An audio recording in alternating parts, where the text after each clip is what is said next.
John Peros, owner of John Peros Casting, knows the ins and outs of making successful commercials, TV shows, and music videos. He joins us now to talk about what our area offers for actors, technicians, and the companies making effective and popular commercials. John, welcome to the show. Thank you for having me. You've been part of the production community here in Central Florida since 1989. What brought you here and why have you stayed? Oh, wow. I am an off-Broadway theater New York brat. And had an off-Broadway theater company in New York, and decided to, when it got very expensive to produce theater in New York, I decided to look for another market. Had a couple of opportunities, one in Vermont, and then one down here, and I chose here.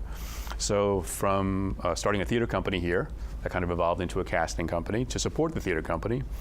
And then casting just kind of took off. I started getting offered TV series and films and commercials. So a little bit of a whole background to put into what you do. Yeah. You know, I don't think a lot of people know how successful the commercial industry is here in Central Florida. Why do you think it has grown so much? Location. Florida can be anywhere USA, actually anywhere in the world. So locations and talent, we have the third largest concentration of actors in the country. Does the weather help? The weather helps, the theme parks help. As far as on the talent side, the weather helps on the production side because we, when everybody else goes brown and snowy, we are still green and floral. Right. So. Has it grown steadily since you've been here, or is this more of a recent development? No, the commercial industry that I am a part of has been here for, I was here in '89, so we were looking at almost 30 years. So it's always been steadily increasing. So it's a very sustainable thing then. Absolutely, it's our foundation. We're a clean industry. We go in or you would go out. There's I always I always tell people there's no collateral damage except bad taste. But we're easy on the we're lucrative. Even our worst pay day. For the PA just coming in the ranks, you're still going to make a good amount of money. So as far as salary-wise, it's an incredibly lucrative business to be in. As far as people, it's a very nice, tight network and very inviting industry for people coming up, for students, for people coming in from the outside. We love new people. We love nurturing new people, new talent. Now, you mentioned Anywhere, the Anywhere America, and that's a phrase that that kept popping up. Sure. Tell me again, what does that mean, and how does it relate to what we have here? Oh God, well, because think of you're an ad agency in. Let me tell you the way things work in the 21st century. You're an ad agency in New York, and you have a commercial, let's say for what we're doing on this week for a product like Aspercreme, which is a back rub.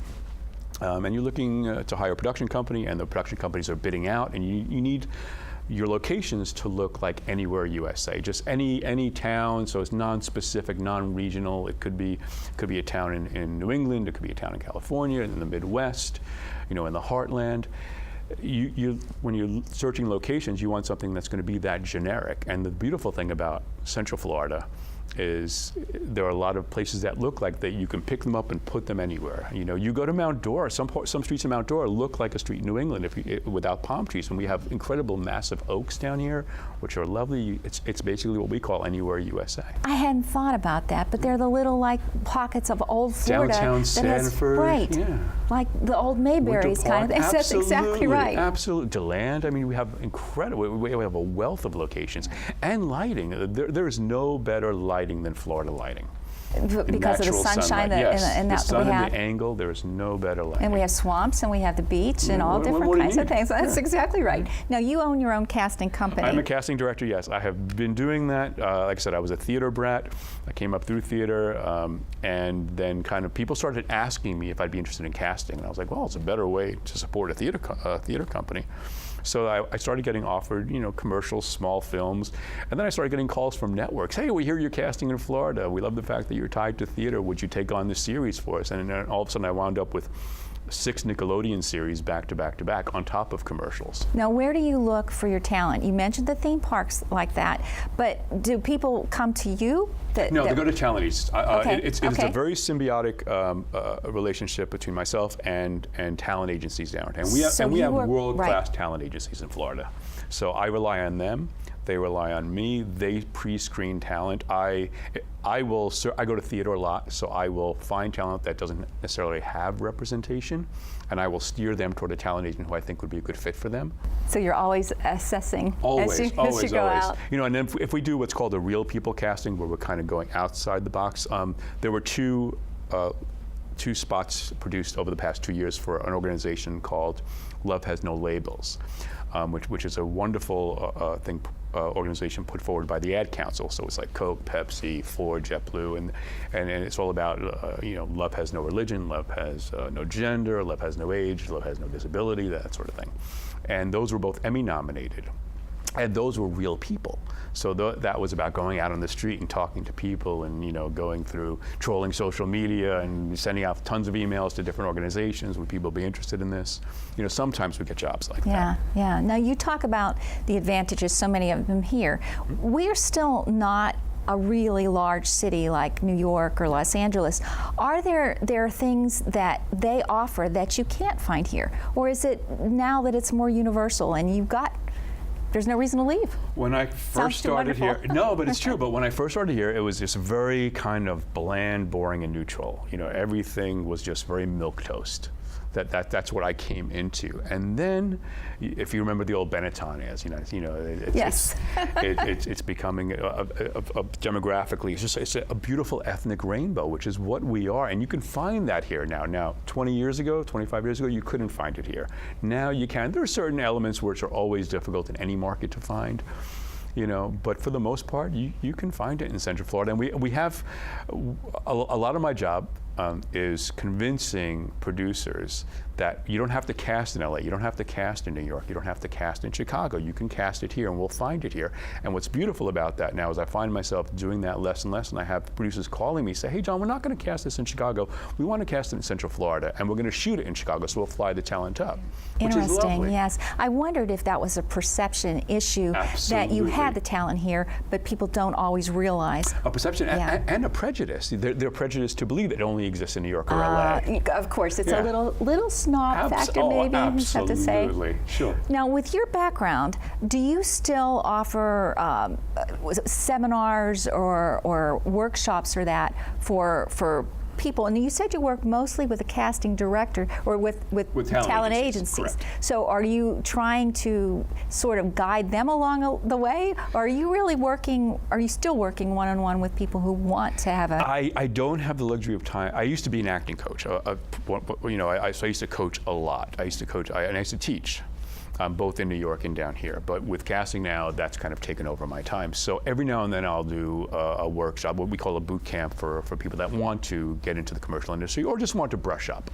But by and large, unfortunately, I don't have the luxury of teaching as much as I used to. And I used to really enjoy it. Like I used to direct theater as well. I don't have the time to do that. Yeah. Now, for the technical side of things, do you have advice for people who want to since you've seen so much and know so much of the different elements of the business, what advice do you have for somebody who wants to get into the technical side? Is this a good place to be? I think so. And part of the issue I think that you've been talking about and that Sheena probably talked to you as well about is perception. That people don't see commercials as the industry. They think film and TV. They want a TV series. They want to work on a long form, which is wonderful. But the commercial industry provides a lot of jobs and is very, very active here. And you can sustain. We've all sustained really wonderful careers. I'm approaching 30 years in Central Florida as a casting director, which would be considered in a secondary market. And it's been wonderful. So my feeling is get involved in anything you can. When you're a student, you want to build your resume. You want to make connections. You want to research who the local production managers are, who the local production companies are. You want to get your resumes out to them. You want to reach out to people and talk to people who are working in the industry, because those are the ones who will bring you in. We're always looking to bring people in because we age out.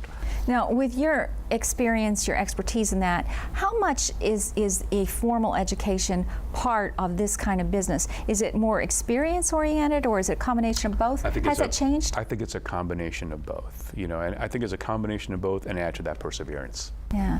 Now, I'm curious as well. It seems like we have a new YouTube celebrity every day coming out of things. And social media certainly makes it easy for people to create their own content. Has that impacted any parts of your business, your side of things? On the commercial side, it has impacted the type of video, not so much on the casting side, but on the actual production side, on the end side. You know, the type of video we're used to now looking at doesn't necessarily have to be 35mm quality. You know, it could be grainy, shaky cam. We call it Quake cam.